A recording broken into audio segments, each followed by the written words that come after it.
When installing a 1200 amp 3-phase 120/240 volt service, proper grounding and bonding are crucial for safety and compliance.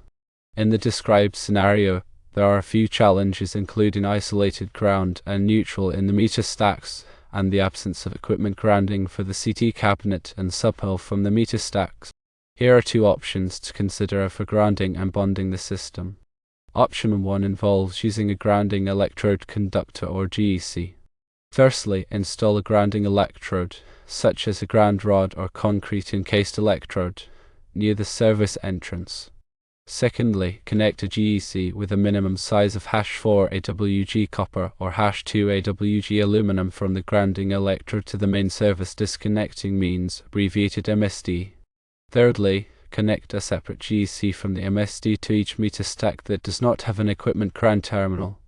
Fourthly, connect the ground bar in the splice box, CT cabinet, and subpanel to the GEC from the MSD.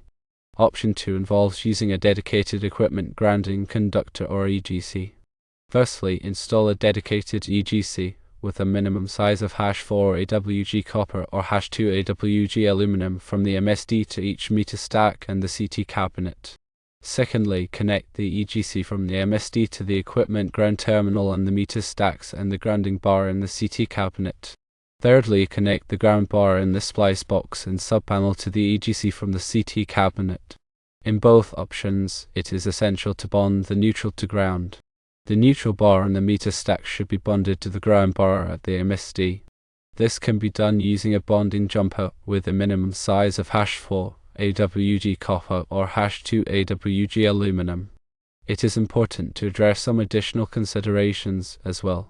Firstly, ensure that the conductors are sized appropriately for the current carrying capacity of the service. Refer to the National Electrical Code, specifically Article 310.13 and associated tables to determine the correct conductor size based on the 1200 amp service and the specific installation conditions such as conductor insulation type, ambient temperature, and the number of current carrying conductors in a raceway or cable. Secondly, all connections should be made with a crimped or bolted connection using approved connectors. Use connectors listed and labeled for the specific application, ensuring they are suitable for the conductor material, size, and the environment. Thirdly, always follow all local electrical codes and regulations. Obtain a permit and have the installation inspected by a qualified electrician. Local codes may have specific requirements or amendments to the National Electrical Code, and an inspection ensures compliance and safety.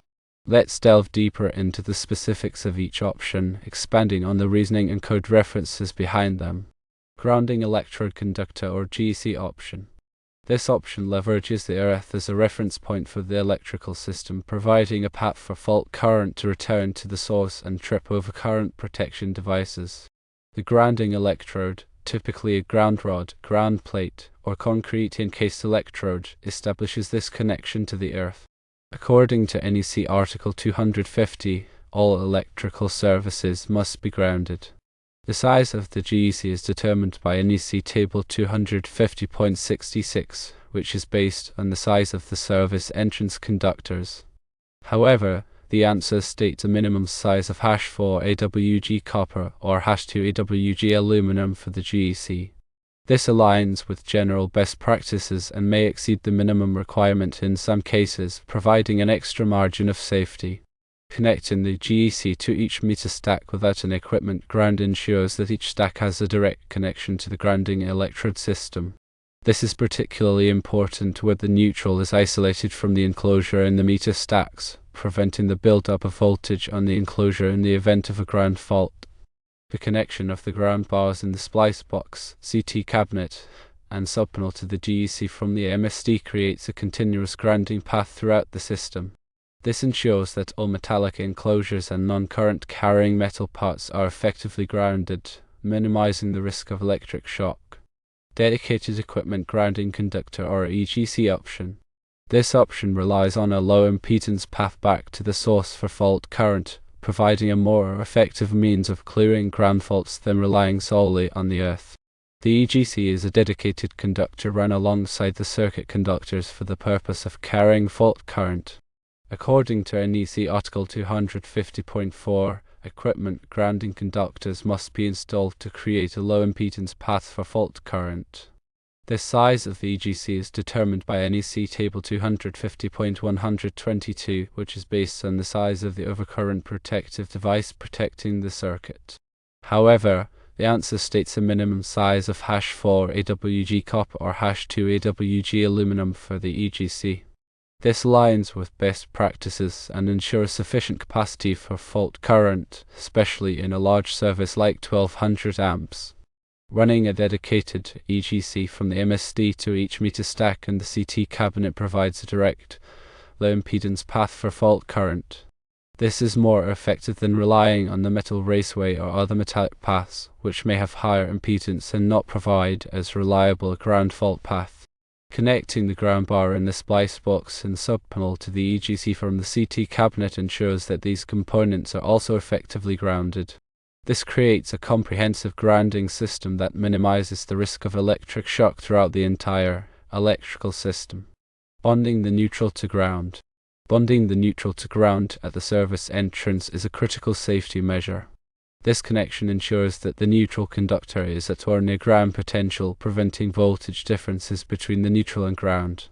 According to NEC Article 250.24, the neutral conductor must be bonded to the grounding electrode system at the service entrance. This bonding connection provides a low impedance path for neutral current to return to the source, minimizing voltage drop and improving the performance of the electrical system. Using a bonding jumper with a minimum size of #4 AWG copper or #2 AWG aluminum ensures a reliable connection between the neutral and ground. The size of the bonding jumper is determined by NEC Table 250.66, based on the size of the service entrance conductors. Additional considerations. Sizing conductors appropriately. Ensuring that the conductors are sized appropriately for the current carrying capacity of the service is paramount. This involves considering the ampacity of the conductors, as well as any directing factors for ambient temperature, conduit fill, or other conditions. NEC Article 310 provides detailed requirements for conductor ampacity, including tables for different conductor types and insulation ratings. It is crucial to consult these tables and apply any necessary directing factors to ensure that the conductors are capable of carrying the full load current without overheating or causing a fire hazard. Making connections with approved connectors. All connections should be made with the crimped or bolted connection, using approved connectors. This ensures a secure and reliable connection that will not loosen or corrode over time. Using connectors that are listed and labeled for the specific application is essential. These connectors have been tested and certified to meet industry standards for safety and performance.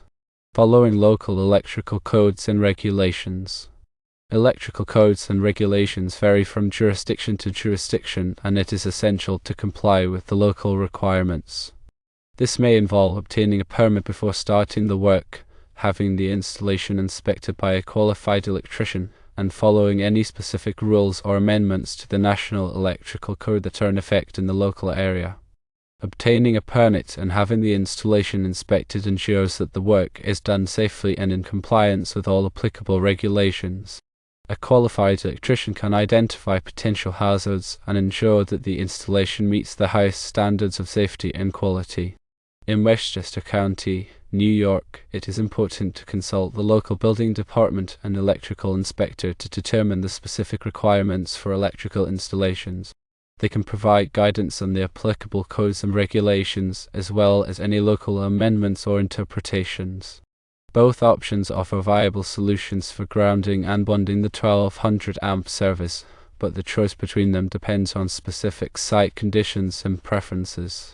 Consulting with a qualified electrician and local inspector is crucial to ensure compliance with all applicable codes and regulations and to ensure a safe and reliable electrical system.